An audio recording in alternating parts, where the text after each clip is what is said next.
Hi guys, gagawa tayo ngayon ng caramel popcorn dahil request ng aking bata patuta. So, ito yung mga ingredients natin guys. So, syempre caramel popcorn nga, 'di ba? Meron tayong popcorn dito.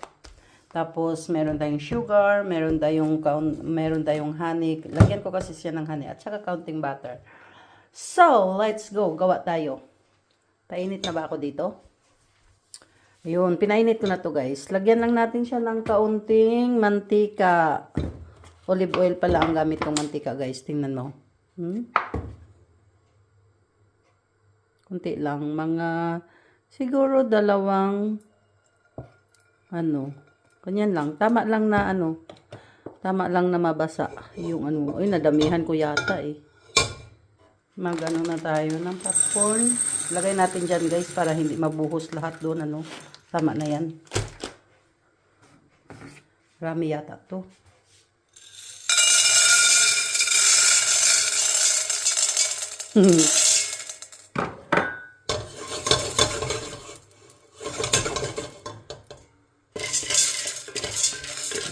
Ayan na lang natin yan dyan guys. Siyempre, mamaya magputok-putok yan. Pag mainit na. Diba? Takpan natin na na-coat na ng mantika yung mais eh. Takpan natin guys. Kasi magputok-putok maglabasan, diba? Tulogin natin guys. Yan. Tingnan natin. Hindi pa mainit.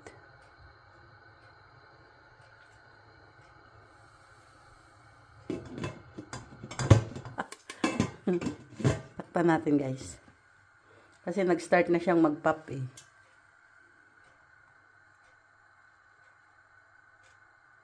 Yan Start na siya. Tingnan natin. Ooh. Bango na guys. Ay, ganyan pala. Pasungawin natin ng konti. Yun. Ang akin lang guys para hindi siya maglabas.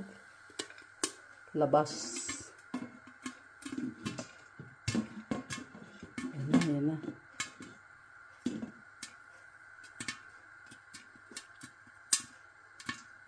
Putukan na. Oh.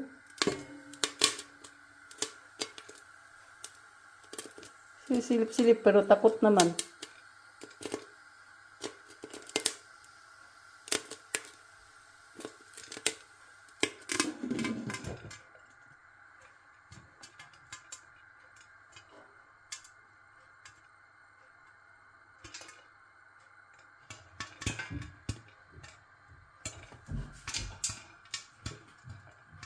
Tapos na yata guys, patayin na natin.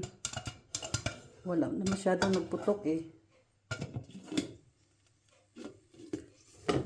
So yan ang ating popcorn guys. Itabi muna natin siya kasi magluto tayo ng caramel. Luto tayo ng caramel guys. So ito, dito natin niluto. Natin yung asukal guys. Wala, marami yata. Marami masyado to. Bawasan ko konti guys. Bawasan ko muna konti. Bawasan ko konti kasi parang marami. Kasi konti lang ang magkasya dito sa palayok na to eh. Dapat mga kalahating lang. Tama na yan. Kasi nag-separate na ako guys. Kakasyahin ko lang ng isang ganito. Meron ba natira doon? So, dalawang batch ko siya. Or saka ko na yun gawin kapag maubos niya to. Ayun, nag-melt na siya guys. Ipa-melt lang natin yan. Tapos nasaan na yung honey? Pag mag-melt na siya, lagyan natin siya ng honey. Ayan lang natin siya mag-caramel. Para lang tayong nagawa ng caramel para sa ating leche flan. Ganyan lang. Tapos kapag mag-melt na siya, kuha tayo ng honey. Kaunting honey. Hindi ko alam para ano, para saan itong honey. Siguro para maglapot talaga or ano. Pwede na yata yan. Tansya-tansya lang tong akin guys eh. Nakagawa kasi ako nito noon, mga 4 years ago na. Madalas ko itong ginagawa. Ngayon di ko na alam kung ano. May measurement talaga ako noon eh. Kaso nga lang ngayon, konti lang gagawin ko. Ito, yung honey natin. Ayan, pwede na to. Hinaan natin yung apoy.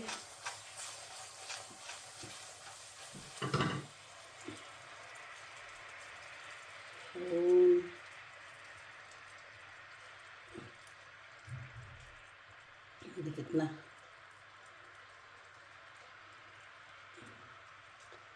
So,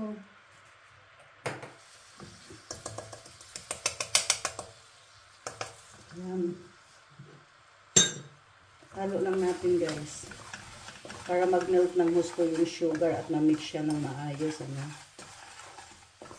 Melt lang talaga natin ng gusto yung sugar bago natin ilagay yung butter.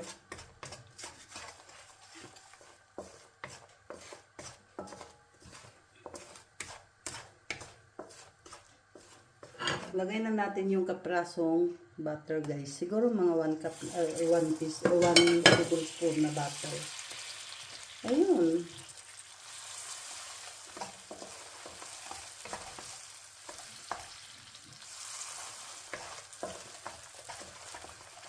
Yan guys, pwede na to.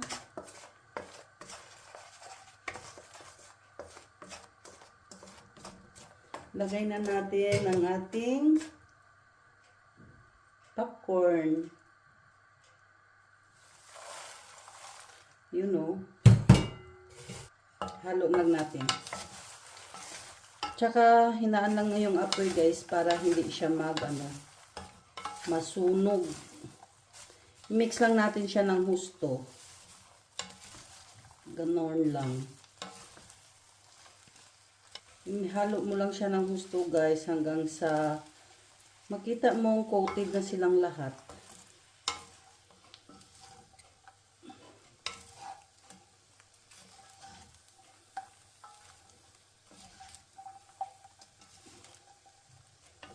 So, tayo na natin guys.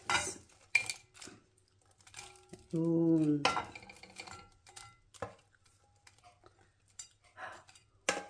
Ay, nahulog. Meron na tayong caramel popcorn. Yan na guys, ang ating caramel popcorn. Sarap nito. Tikman natin guys kung ano ang lasa. Ito.